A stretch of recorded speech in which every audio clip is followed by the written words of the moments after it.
네, 다음 해수의 성질 두 번째 파트, 물리적 성질에 들어갑니다. 일단은 온도에 대해서 얘기하고요. 오늘의 또 두 번째 핵심은 밀도, 요 얘기가 들어갈 거예요.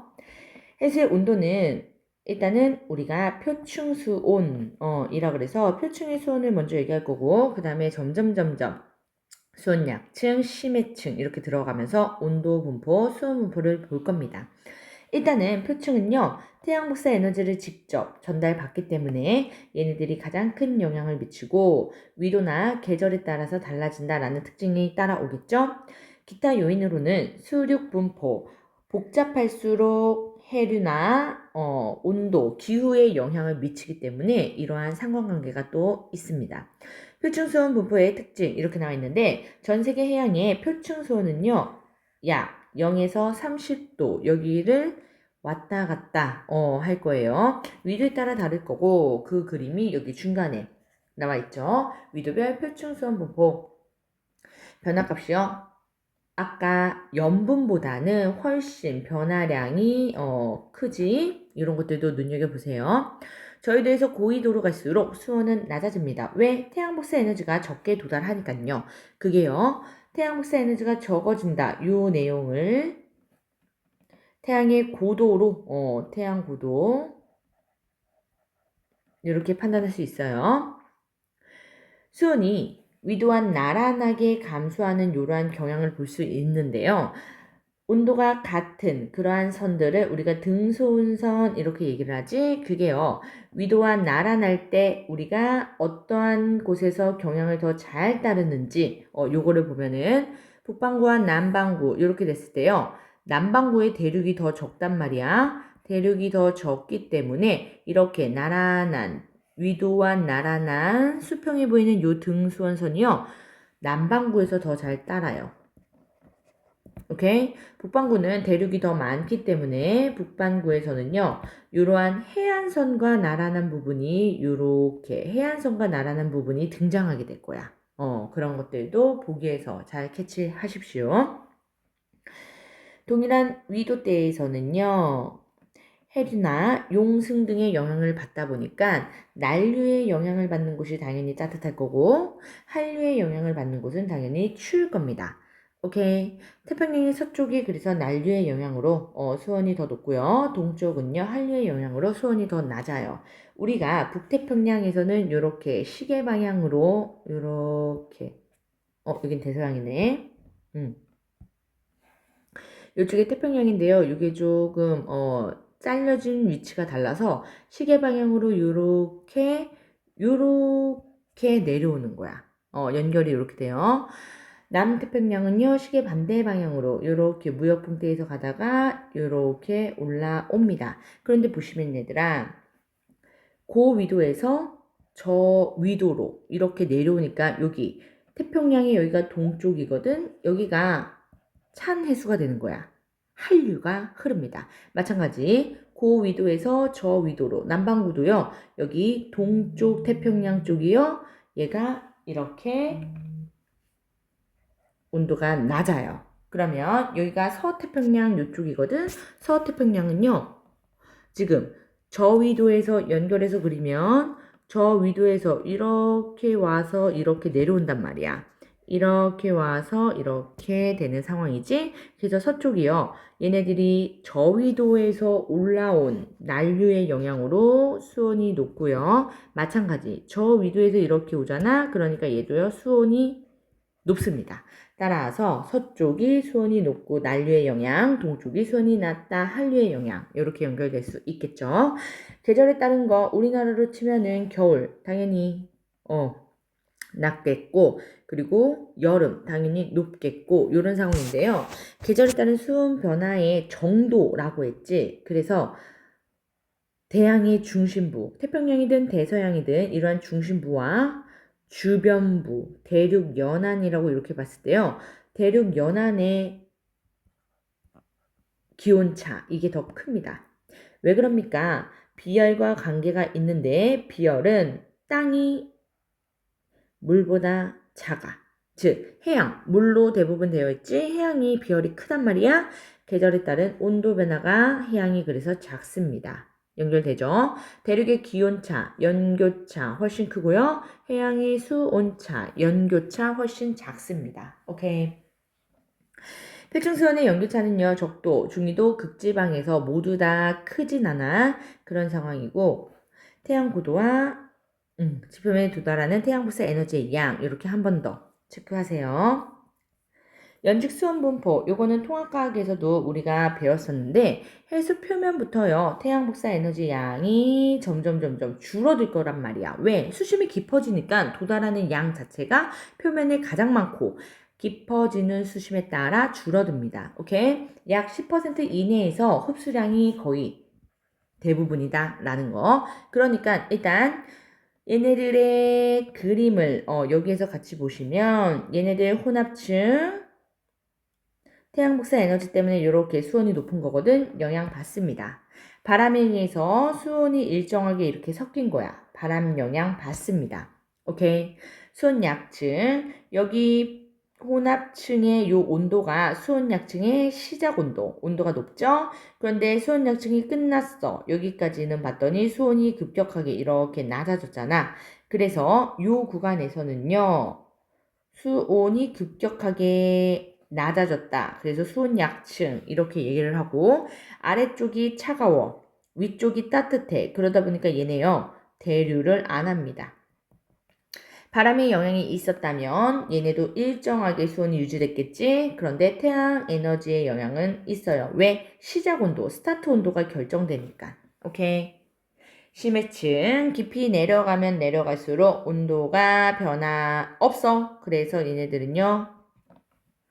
계속 4도씨 이하로 이렇게 유지되는 심해의 추운 한랭한 이러한 수온 상황이에요. 태양 영향 없고요. 바람 영향도 없습니다. 중요한 거 좀 더 짚고 넘어갑니다. 혼합층은 태양 복사 에너지 얘가요. 맨 처음에 수온을 높여주지. 그래서 높은 수온으로 또 바람에 의한 혼합작용으로 깊이 관계없이 수온이 일정합니다. 일정한 층 요거 꼭 체크. 수온 변화가 없다 이거야. 중위도 그리고 겨울에서 바람이 많이 불거든. 중위도 우리나라 속해 있고요. 그리고 겨울 당연히 바람이 더 불겠죠. 그러니까 혼합층이요 두꺼워져. 이렇게 되면 혼합층이 얇은 거고 그 다음에 이렇게 수온약층이랑 연결될 수도 있고 그런데 혼합층이 두꺼운 거. 오케이 이런 상황. 그리고 중위도 해양의 층상 구조가 가장 뚜렷합니다. 왜냐? 혼합층이 두터우니까. 저위도 상황은요 사실 이 상황이 수온이 더 높아야 돼서 요거보다는 요렇게 연결되는 게 저위도에 좀 더 적합한데요. 이러다 보니까 층상 구조가 뚜렷하지 않아. 혼합층이 거의 사라질랑말랑 이렇게 되거든요. 그래서 중위도가 층상 구조가 가장 뚜렷하다. 혼합층 바로 아래 있으면서 수온이 급격하게 낮아져서 대류 안 합니다. 왜? 상부는 따뜻, 가벼워. 하부는 차가워, 무거워. 그러다 보니까 대류 안 한다. 밑에 있네요. 대류가 일어나지 않아서 끝이 아니라 혼합층과 아래에 있는 심해층 사이의 물질, 에너지 교환을 완벽하게 차단합니다. 오케이? 그래서 얘는요. 대류를 안 한다는 의미로 일정한, 수온이 같아야 일정한 거야. 안정한 층 이렇게 말해요. 이렇게 안정한 층. 오케이. 얘가 발달하는 위도 때는요. 저위도. 왜냐? 저위도는 수온이 더 표층에서 높아. 그러다 보니까 얘네들이 상부의 따뜻한 거와 하부의 차가운 요 레인지가 가장 길게 발달하는 게 저위도. 오케이. 계절적으로는 여름이고요. 심해층, 수온약층 아래에서요. 깊이에 따른 수온 변화가 거의 없습니다. 오케이? 따라서 태양 복사 에너지 영향 없고 바람 영향 없고 일정한 수온 혼합층이랑 일정하다라는 수온의 결과는 같지만 전혀 다른 이유예요. 조심. 이유 바꿔놓습니다. 부피 80% 정도를 차지하고요. 가장 넓은 영역을 차지한다라는 것도 챙기고 고위도에서 발달하고요. 계절 영향 없어요. 수온이 4도 이하로 이렇게 유지되는 일정한 층입니다. 한 번 더 강조하면요. 얘네들 일정한 층은요. 얘들아 온도의 변화가 없는 거야. 0. 마찬가지. 근데 안정한 층은요. 온도 변화가 0이 아니고 있는 거야. 그런데 대류하지 않는 거. 이렇게 잘 기억하세요. 계절적인 거는 위도적인 거랑 좀 유사하게 우리가 판단할 수 있는데 이렇게 지금 저위도에서 이렇게 발달하는 거 여름과 유사합니다. 저위도 이쪽에서 이렇게 확인할 수 있죠. 오케이. 조금 더 바람이 강해서 우리가 판단하는 요 겨울은 요렇게 혼합층이 두꺼운 걸로 판단. 오케이? 혼합층이 더 두꺼운 걸로 요렇게 판단. 오케이? 고위도는요, 마이웨이. 고위도는 요렇게 그냥 계속 추워요. 층상구조 나타나지 않아요. 됐습니까? 뒤로 넘어갑니다. 네, 다음 페이지. 해수의 밀도 보고요. 그 다음 우리나라에 적용하고 수업이 마무리될 거예요. 해수의 밀도 주로 수온과 염분에 의해서 결정이 됩니다. 일단은 수온과 염분에 의해서 결정이 잘 되고 얘네들은 근데 그때그때 어떤 요인 때문인가 이거를 해석해 주셔야 돼요. 기본적으로 순수한 물보다 염류들이 녹아 있기 때문에 밀도가 조금 큰 상황이에요. 해수 밀도에 영향을 주는 요인은 수온이 낮을수록 염분이 높을수록 수압이 클수록 밀도가 커집니다. 단순하게 외우는 거 말고 우리가 인과관계를 잘 기억을 해줘야 되는데 밀도가 요 큰 상황은요. 수온이 낮은 거 우리 계속 해왔죠. 차가운 게 밀도가 크면서 묵직합니다. 염분이 높으면 염류가 많잖아. 그러니까 또 빼곡하게 염분이 차 있는 걸 생각해봐. 밀도가 커져요. 수압이 높으면 얘네들이 더 가까워진단 말이야. 입자들이. 그러니까 얘도 밀도가 커집니다. 오케이? 따라서 아까 용해도랑 잠깐 비교를 해주면 용해도는 어떤 상황이었느냐? 큰 게 수온은 낮고 오케이? 염분이 어땠어요?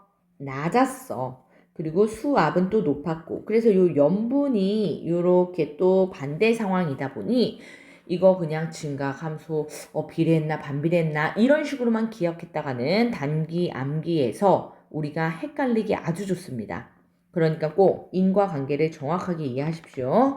영양은 수온이 염분보다 더 크다 이렇게 나와 있는데 사실은 이것도 맞는 말이지만 우선은 염분이랑 그때그때 비교를 해줘야 돼. 수온이 염분보다 더 큰 영향이다 라는 건 수온에 대한 변화량이요. 변화값이 얘가 크고 염분 변화량은 적었기 때문에 얘의 영향이 더 크다 이렇게 생각할 수 있고요. 무조건 우리가 밀도를 찾는 키는 수온과 요 반비례 상황으로 찾을 거라서 요 상황 그러다 보니까 이렇게 그래프에서 수온과 반비례 요 상황으로 찾을 거라서 요거는 중요한 힌트가 돼요. 그리고 나서 수압 요인은요 잘 안 바뀌기 때문에 요인으로도 잘 언급하진 않습니다. 해수는 거의 압축이 잘 안 된다라는 거. 염분도 우리가 전 세계적으로 잘 섞여서 비슷하다라는 거. 해수의 밀도, 얘가요, 수온 분포와 반비례다. 이거는 너무 중요해, 얘들아. 이것 때문에 우리가 문제에서 찾는 실마리가 될 거다라는 거야. 그러니까 요거를 보고 두 가지 상황으로 볼 거예요. 위도에 따라서 첫 번째, 깊이에 따라서. 오케이. 위도에 따라서는요, 저위도지. 어디가 따뜻해?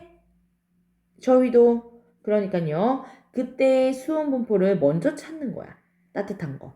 저위도에서 높은 거. 오케이? 그러면 우리가 뭐로 찾는다? 다음은 밀도는 반비례로 찾을 거예요. 수온과 반비례로. 그런데 어디만? 여기 극지방. 여기만 주의. 일단은 정리. 적도에서요. 밀도가 가장 작습니다. 왜? 수온이 가장 높으니까 염분이 낮으니까. 적도 강수량 많아 염분 낮다 그랬어. 그래서 여기는요. 수온도 염분도 다 경향이 맞아 떨어져요. 하지만 위도 50에서 60도 여기는 밀도가 가장 큰 상황인데 이 밀도가 가장 큰 거는 수온 요인 때문에. 오케이. 수온이 낮기 때문에 반비례 밀도가 가장 큰 거 이렇게 돼요. 그런데 60도 이상의 북반구 아까 기억나요? 아까는 북반구가 이쪽이었거든. 그래서 절대로 이거 위치를 외우는 게 아닙니다. 그때그때 판단을 해야 돼. 이때는 밀도가 감소하는데 왜 그럽니까? 빙하 융해로서 염분이 낮아집니다. 오케이? 따라서 이것도 염분과 비례하게 낮아진 건데 빙하 때문이다. 요거 앞에서 배웠죠? 요거를 잘 기억하셔야 돼요. 깊이에 따른 수온 분포. 그러면은 우리가 여기 지금 밀도도 나와 있고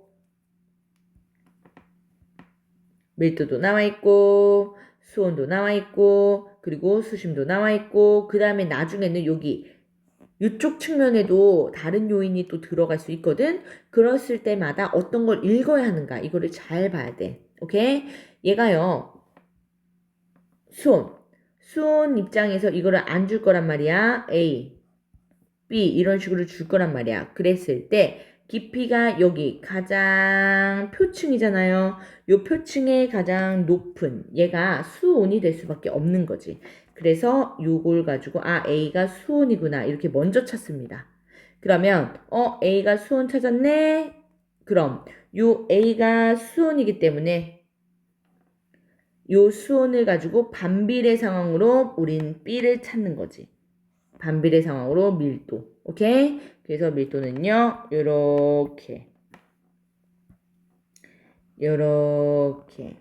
수온이 낮아질수록 증가하는 상황. 그래서 정리 밑에 깊어질수록 밀도는 증가, 수온 낮아집니다. 반비례 키라고 했습니다. 중요해요. 수온 약층, 수온이 급격하게 낮아지는 거. 그로 인해서 밀도 약층이 생겨 밀도 급격하게 증가하는 큰 폭으로 변화하는 걸 우리가 약자라는 한자어를 써서 이렇게 씁니다. 심해층 수심이 달라져도요. 밀도 변화 거의 없어요. 수온 안 변하니까. 오케이? 연결이 되겠죠. 수온과 염분을 한 번에 그리고 밀도까지 이런 식으로 TS도로 우리가 해석하게끔 문제가 나오거든요.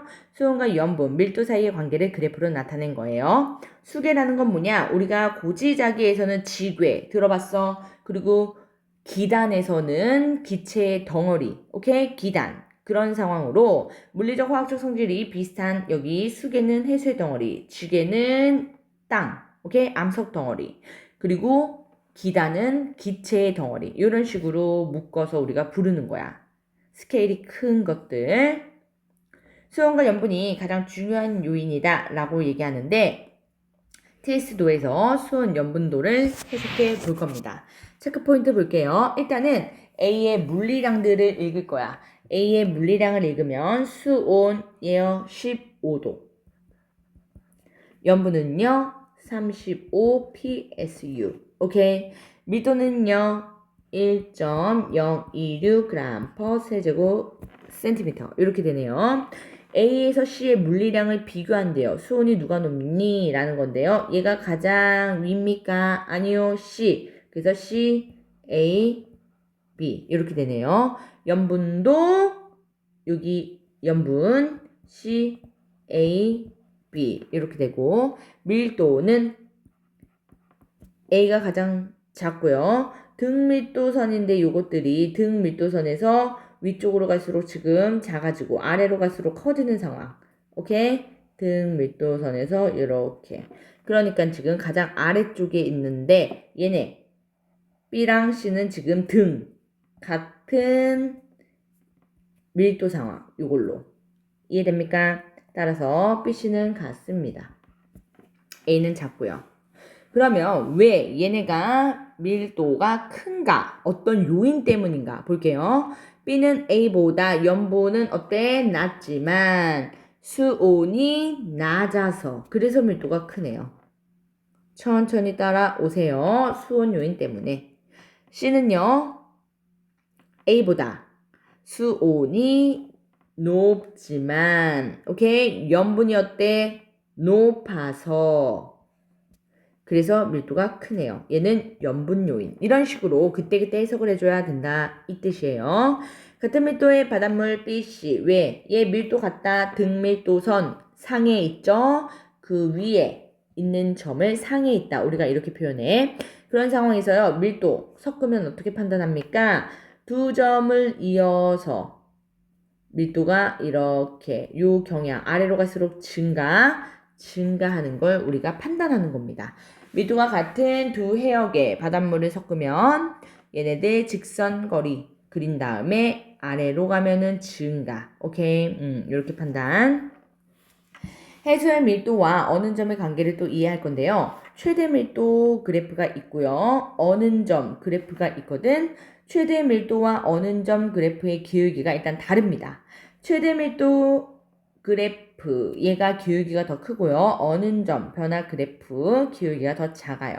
즉 얘네가 교차하는 지점과 그 이하의 염분, 그 이상의 염분에서 차이점을 이제 설명할게. 염분이 일단 24.7 psu에서 교차합니다. 수온은 1.33 마이너스 여기에서 교차하는데 얘네가 수온이 점점 낮아지는 요 상황 Y축 그때 24.7보다 작은 염분에서는요 최대 밀도 그래프랑 먼저 만나네. 그런데요 24.7보다 높은 염분의 해역에서는요 어는 점을 먼저 만나요. 수온이 낮아질수록. 오케이? 그럼 이러한 상황에서 어떤 차이점이 생깁니까? 얘는 최대 밀도에 먼저 도달했기 때문에 밀도가 가장 크대. 침강을 합니다. 해수가. 표층의 물이 추워지면 온도가 낮아지면 이렇게 침강하게 돼요. 염분이 24.7보다 낮은 해역에선. 그런데 염분이 24.7보다 높은 해역에서는요. 먼저 만나는 게 최대 밀도가 아니라 어는 점이야. 즉 여기에서 얘는 먼저 얼어요.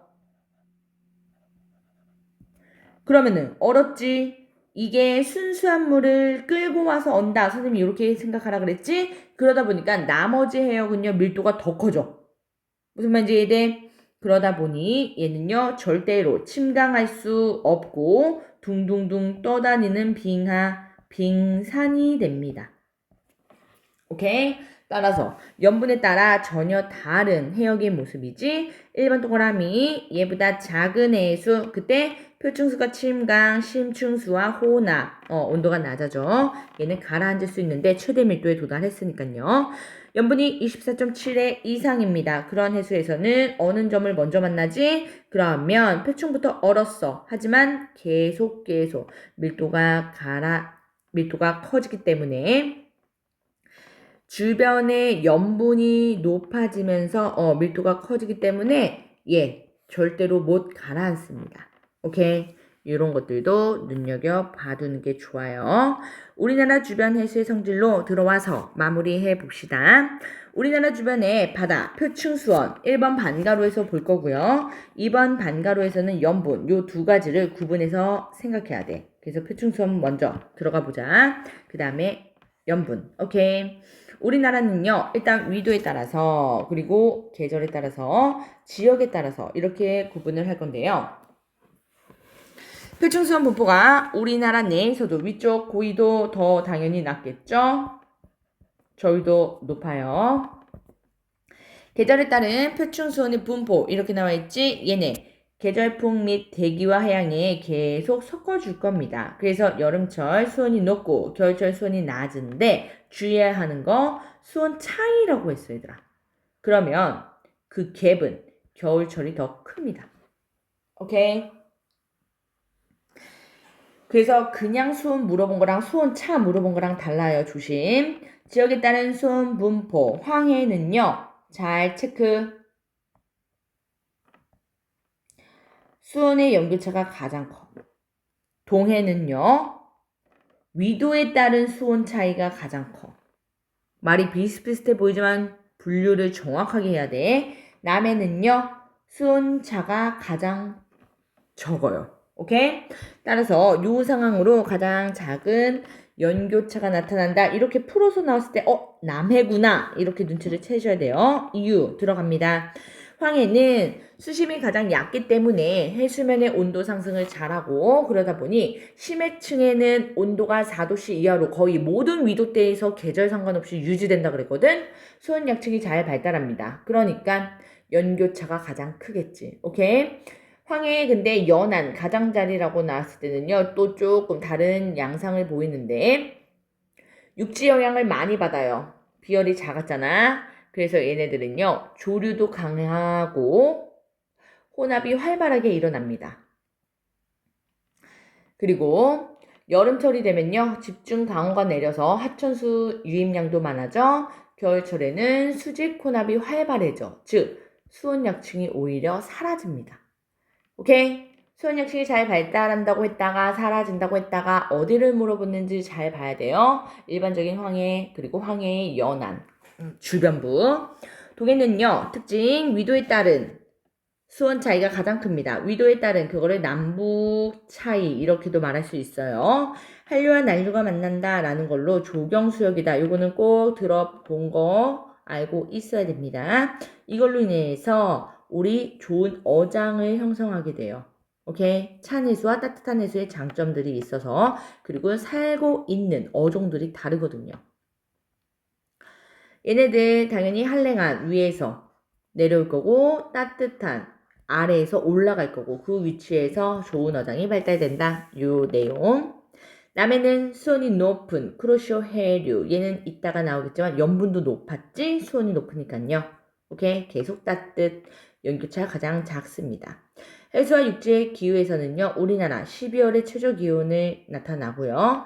해안지방이 높고 내륙 지방이 낮다. 이게 온도 얘기한 거예요. 오케이? 비열이 커서 우리나라 주변 바다 염분 얘기하면요. 표층 염분 분포 여름철 강수량이 많지 염분이 낮아집니다. 중요해 얘들아. 순수한 물의 유입이 증가한 거야. 강수 비가 내리면 그러니까 농도가 옅어지죠. 희석된 겁니다. 황해는 평균 30.1, 33.7 33 이거 수치 외워야 됩니까? 그건 아니고요. 얘네들의 순서는 좀 알고 있는 게 좋아요. 동해가 가장 크고요. 평균 염분이요. 황해가 가장 낮아요. 왜 그럽니까? 황해는요. 하천수 유입량이 엄청 많아요. 오케이. 동해는요. 하천수 유입량이 적고 수심도 깊고 이런 상황. 남해는요. 얘는 염분의 연교차가 수온이랑 반대네 가장 큰데요. 왜냐? 크루시오 난류 영향으로 일반적으로 높은 상황인데 황해에서 들어오는 요 하천수의 유입이 영향을 크게 줄 때 이렇게 밑으로까지 내려와서 섞입니다. 그럼 염분이 또 낮아져. 그래서 차이가 가장 크다. 오케이. 육지로부터 거리가 가까울수록 염분 낮아요. 왜? 하천수 유입량. 우리나라 주변에 표층 수온 비교하고 뒤에서 수온 염분표 TS도 해석하고 마무리합니다. 남북 간 수온 비교합니다. 남북 간 이랬으니까 우리 아까 동해라고 했지? 동해에서도요. 동해 쪽 여기를 볼 건데 2월과 8월 보세요. 어디가 더 큽니까? 이건 갭을 직접 보라는 거야. 얘는 거의 20에 가깝고 얘는 거의 커봤자 10 정도죠. 2월이 더 크네요. 표층수온의 연교차 얘는요. 표층수온의 연교차 우리 아까 황해가 더 크다라고 했지. 연교차. 오케이. 2월은 대표 겨울이고요. 8월은 대표 여름입니다. 표층 염분을 비교한대요. 염분 비교 겨울이 동해가 오케이 표층 염분도 이렇게 한번 볼 거고요. 됐습니까?